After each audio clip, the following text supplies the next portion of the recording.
So last Monday, we talked about the real reason we all want a relationship.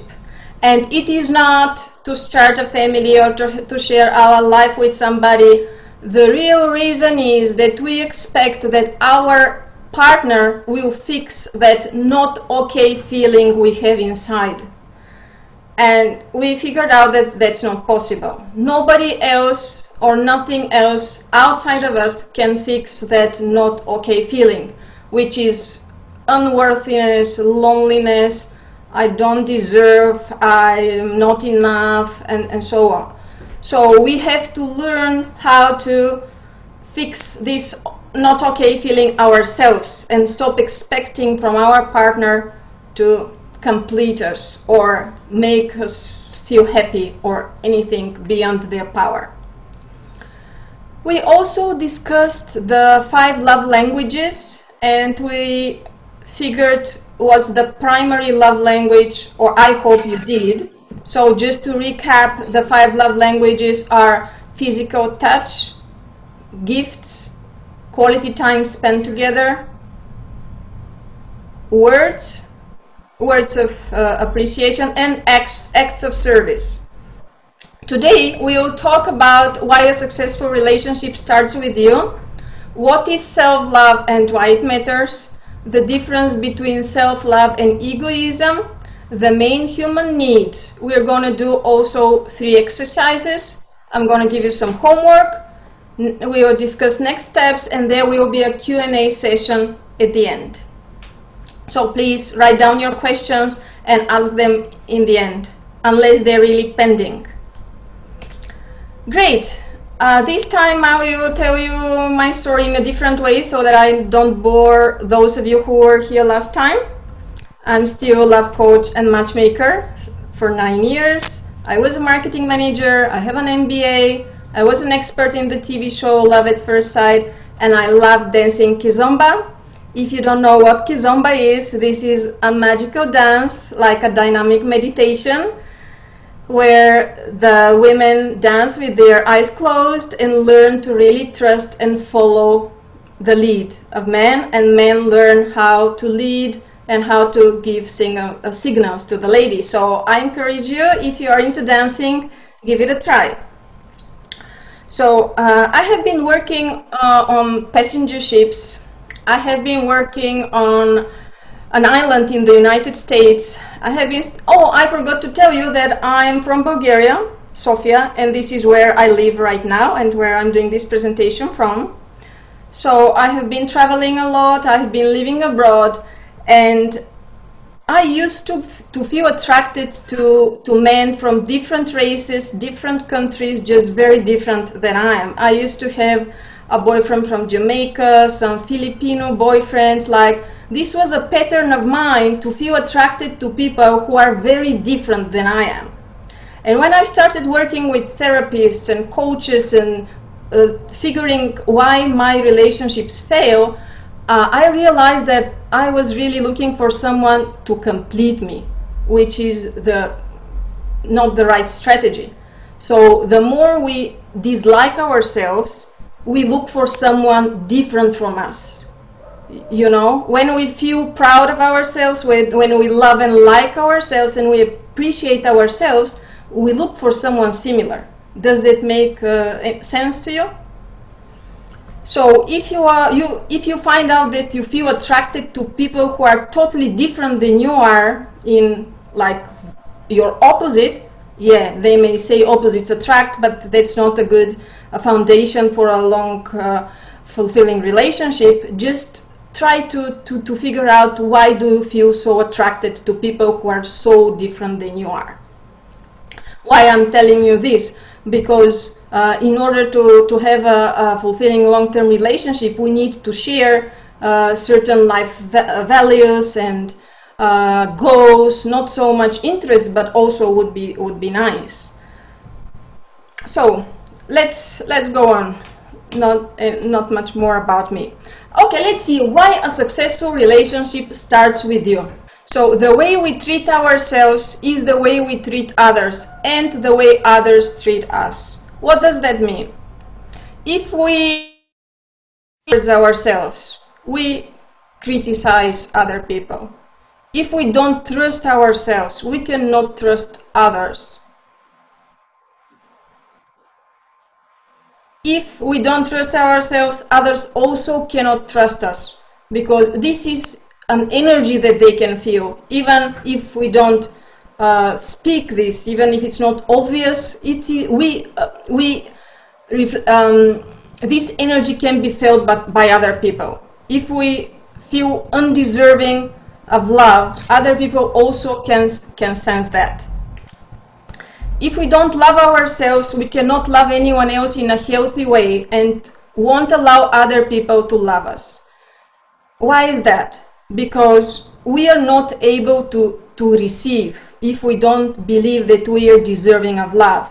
People are paying us compliments and we say, no, no, no, it's not, this is really cheap, or I'm not so good.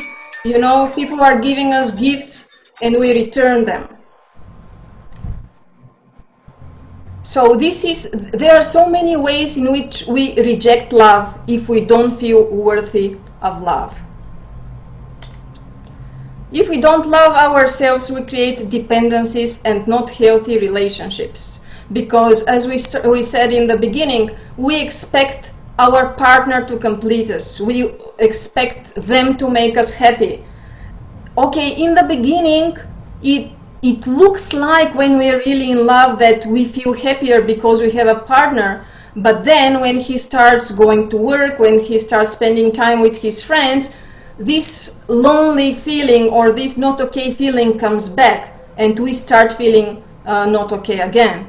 So if we don't find a way to feel happy on our own, it is not possible to create a fulfilling relationship. And there are no unhappy relationships, there are only unhappy people in a relationship. And as soon as we realize that no one else can make us happy, we will start moving in the right direction.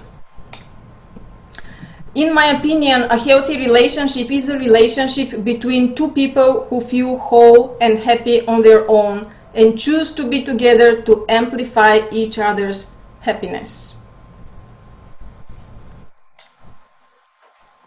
That's why we need to take responsibility for our happiness and don't feel responsible for other people's happiness. This is key. When we expect someone else to make us happy, and we believe this is possible, we also feel responsible for other people's feelings. And we don't speak our truth because we're afraid to hurt somebody. We don't set healthy boundaries because we're afraid they will feel bad or they will leave us. You know, it's all about taking responsibility for our own feelings and not taking responsibility for other people's feelings. So what is self-love? Tell me, what do you think self-love is?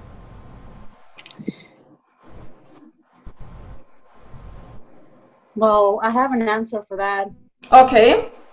Right now, what I'm doing is exercising and have a diet. To me, right now, that is my self-love. Because I'm trying to become a better person on the outside, and as well as trying to be a better person on the inside. Okay, so you're taking care of your health, and this is how you show love towards yourself. Yes. Great. What else? Having a high regard for your own well-being and happiness. Yes. Be mindful to ourselves. Okay. Care for your body, mind, emotions, and spirit. Taking daily actions that lead toward the light, not the dark side. Self-respect. Be kind to myself. Absolutely. There are so many aspects of self-love. I have chosen to focus on 3 of them. And let's see. Taking good care of yourself. It's exactly what you said. Okay. This might be psychological, but probably this is your truth. For you, this helps you relax. What other ways can you figure out healthier ways to feel relaxed? Right? There are many more. You can take a shower, you can go walk in nature, you can meditate, you can breathe, you can go to a massage. There are many ways you can satisfy this need. Smoking also, for some smokers, meets their need for love and connection, because when they go outside with the other smokers, they feel and belonging, they feel part of a group, right? Okay, but you can still be out with your buddies, but don't smoke. You can take your tea, or you can just go out and chat with them, right? So these are all excuses that we tell ourselves when it's tough for us to change our habits. But if we want to really get rid of some negative addiction, we can substitute it with another one which is more positive and healthier for us. Okay, here is the first homework. I suggest that you figure out what are your top emotional needs right now and how you meet them. For example, if it is love and belonging, how do you help yourself feel loved and part of a group? Or if it is significance, how do you help yourself feel significant? What do you do? Okay. If you have questions, probably you do. Let's take them at the end of the session. So this is another way that we can take care of ourselves and soothe ourselves. We can just ask ourselves this question: what do I need right now? How do I feel right now? And what can I do to feel better? This is how we stay connected with our needs. Do I need a rest right now? If you need a rest, just close down your laptop and go take a nap. Sometimes we think that we are hungry, but actually we need to drink.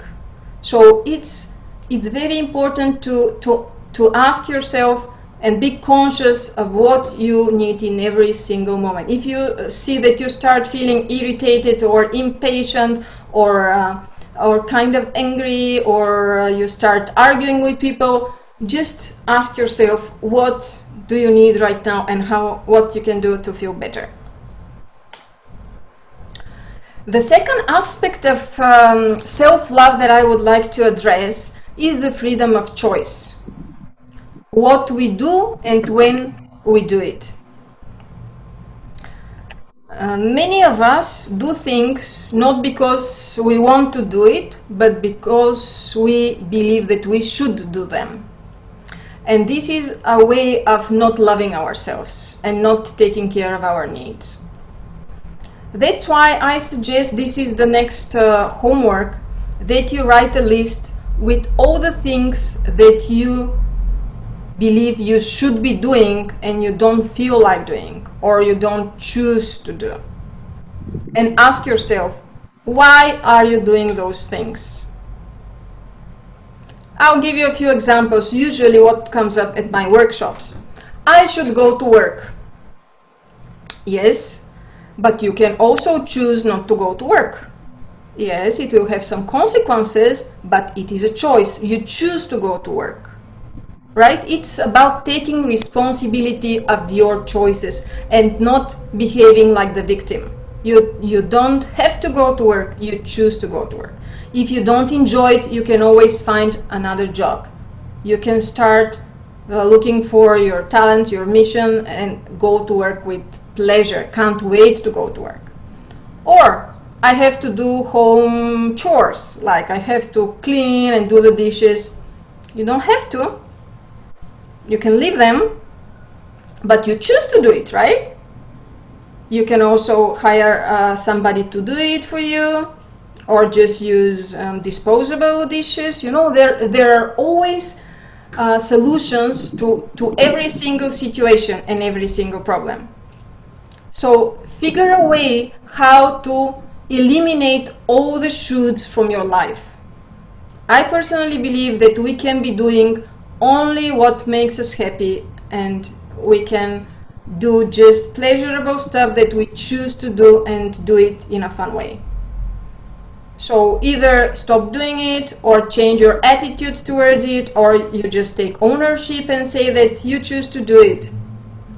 So next Monday, if you have any questions regarding the homework, I will be happy to answer all your questions. After you do your I should list, ask yourself why. Why should I do this?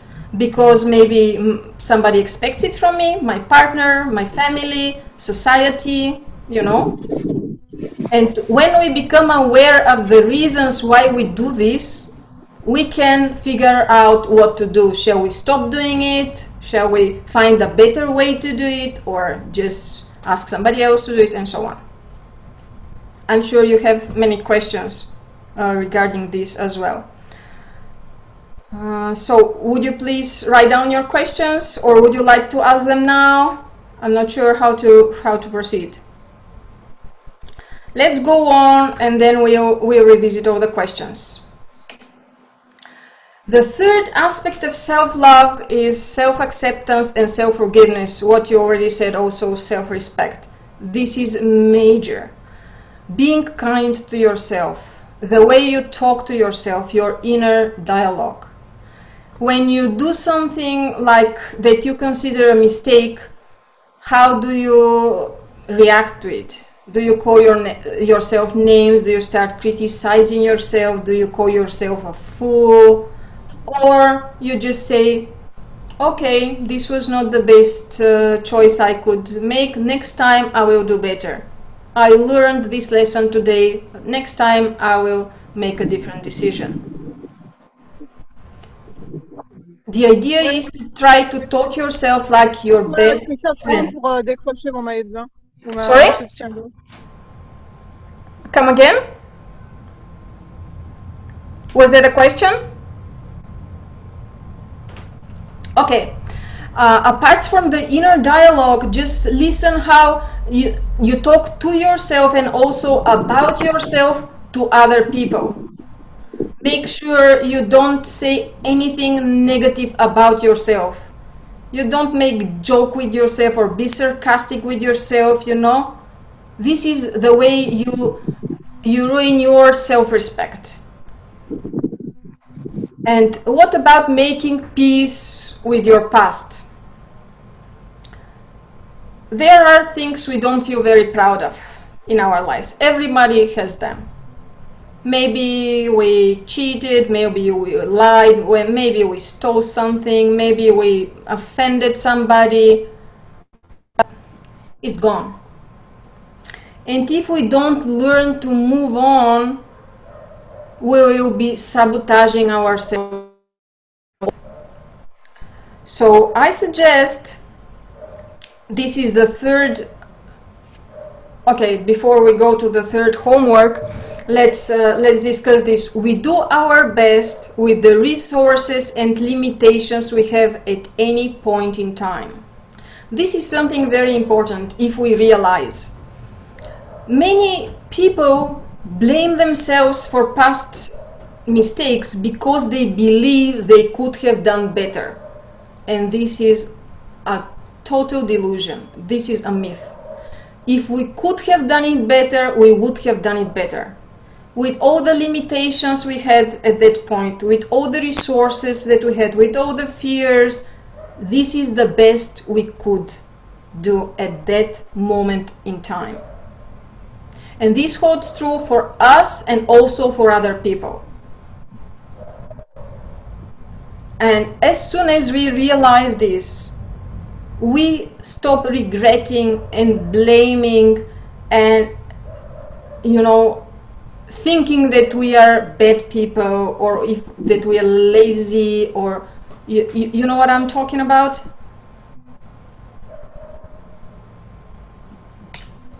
And I suggest also another point of view. There are no bad people, only people who are suffering. So whatever we do or other people do and we don't approve of it, it's not because we or they are bad people. It's because they have some unmet needs and they're really in pain. I'm not saying we have to encourage bad behavior or just put up with unacceptable behavior, but just to understand why we ourselves and other people do what we're doing. and be more forgiving and understanding of ourselves. So this is the homework that I suggest that you do. Write a letter of forgiveness to yourself. Start with all the things that you're angry or disappointed with yourself for. Just write a nice "Dear Eva" or "Dear Stuart" or "Kathy" or something. I'm very mad with you for that thing you did, for that relationship, for that you put it up with this behavior. Anything. Just list all the regrets, grievances, blame, shame that you have. And then write what you learned from each and every one of them. And what would you like to do better next time? So after we see our mistakes, we take the lesson and then we let it go. Then I suggest that you write, I understand that you did the best you could and I forgive you. It's enough to promise yourself that you're not going to do wrong again. For example, if you stole something, if you just promise that you're not gonna be stealing again, that's enough. Just let yourself off the hook, you know? Then keep the lessons and burn or shred or just get rid of the rest of the letter and forget and start with a clean slate.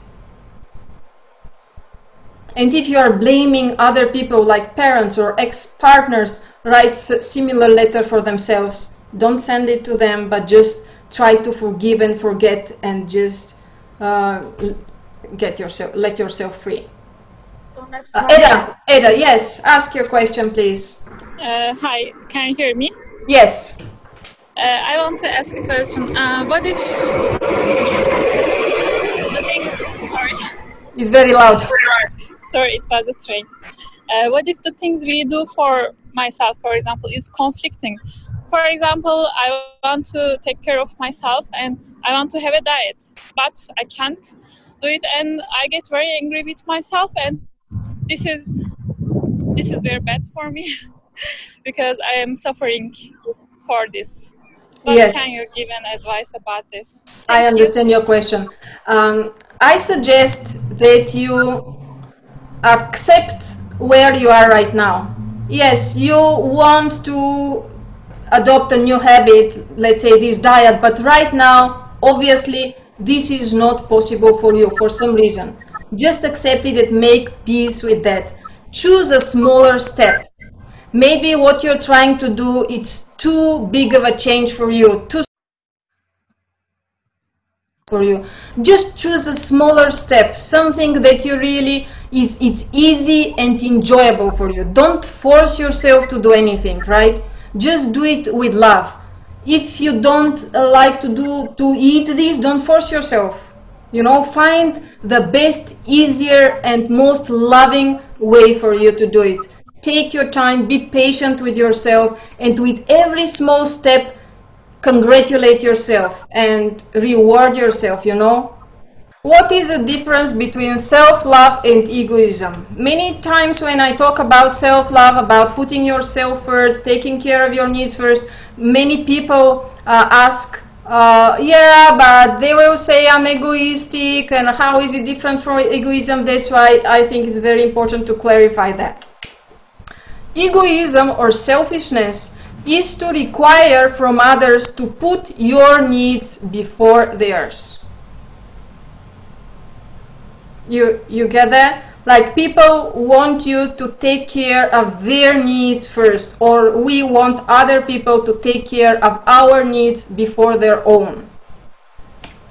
And self-love is to put your needs before the needs of others and accept, even encourage others to put their needs first.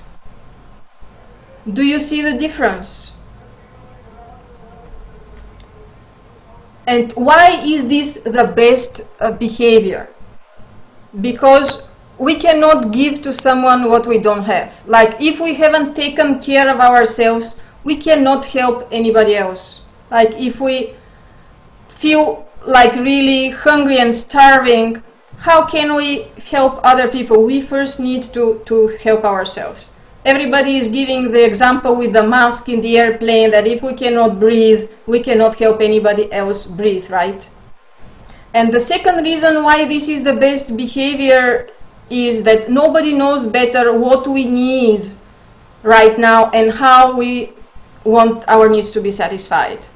So if everybody is taking care of their needs first, everybody will be happy in the end. Like, this is the most effective way to function in the world. Yes, of course, we can ask other people to help us satisfy our needs and tell them how they can do that.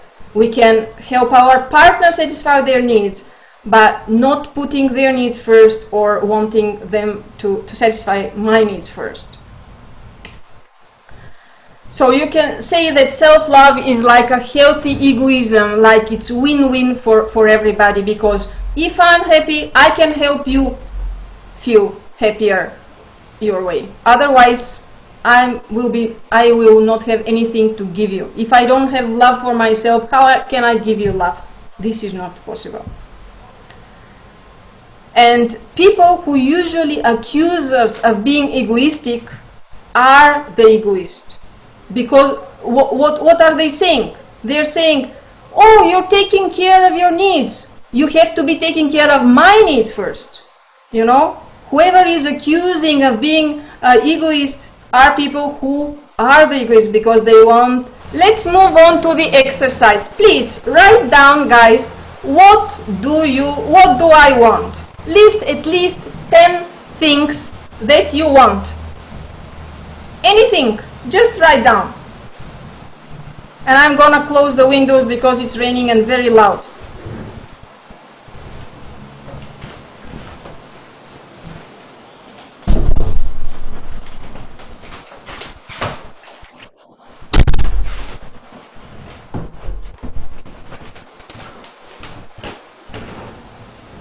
What do you want? Just list everything that you want.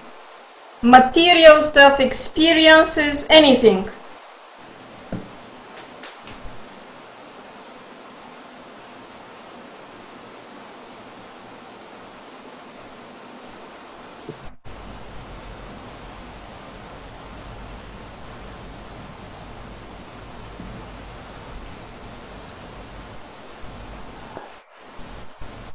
We're a little bit over time tonight, but I hope you can make it. Okay, after you list what you want, ask yourself, why do I want what I want? Just next to each item that you want, write a few things that you believe are the reasons you want what you want. What do you expect to get out of it? Why do you want it?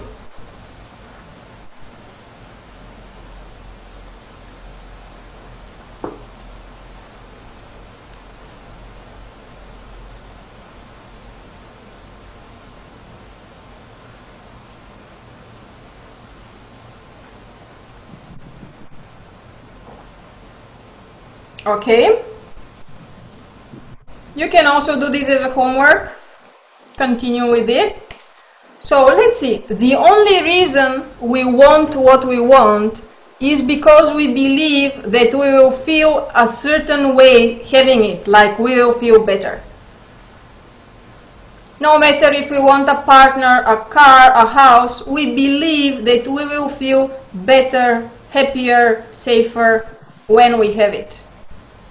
And this is a way to figure out what our core values are.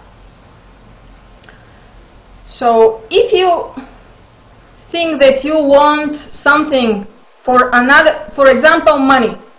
We don't want money for the money. Money don't make us happy. We believe that we will have more freedom. We'll feel safer for those with them, right? So how can I feel the way I want to feel, I believe I will feel after having this thing right now? This is the question. Let me make it more clear. For example, you want a partner because you believe that you will feel happier. We know this is not possible, but you still believe that you will feel happier with a partner.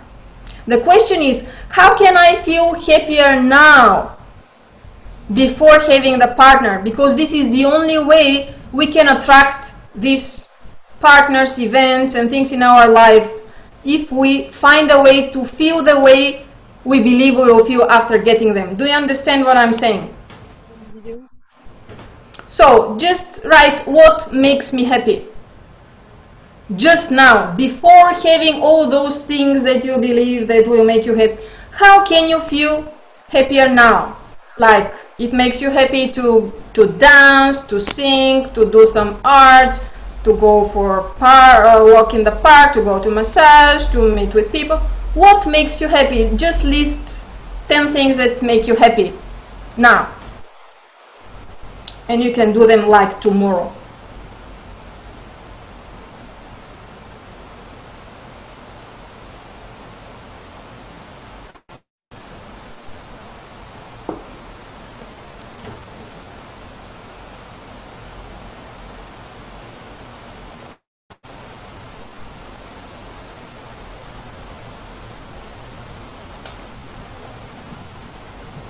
This may sound very obvious, but do more of what makes you happy, and you will attract more joy, love, and happiness in your life. It is really that simple. As we started in the beginning with the should and I choose to, if we have the courage to start doing the things that really make us happy and stop doing what doesn't make us happy, we will attract more and more happiness in our lives. Even if you don't believe this is how it works, the law of attraction, give it a try. Be brave and try to focus on what makes you happy, and you will see how this will become like the snowball effect. If it doesn't feel good, don't spend any time on it. If it feels good, milk it. Like whenever you find yourself in the state of even something very simple, like you see a laughing baby in the street that lights up your day, think about this, interact with the baby, try to spend more time in this energy. This is how with small moments during our day we can make our life happier, because happiness is not a feeling that is like now I'm happy and forever. They are just small moments in time, just little simple things. And if we learn to focus on them instead of what it's not okay, this is how we can feel happier. So let's do the few resources and then we'll take more questions. There is a website of a colleague of mine, Ariel Ford, an American lady, who has recorded feelingizations. It's very nice recordings that helps you feel happy, and the one especially called Loving Yourself is really nice. There are two more there, you will see them. Golden Court to Your Soulmate and Wabi Sabi Love, so they're really nice recordings.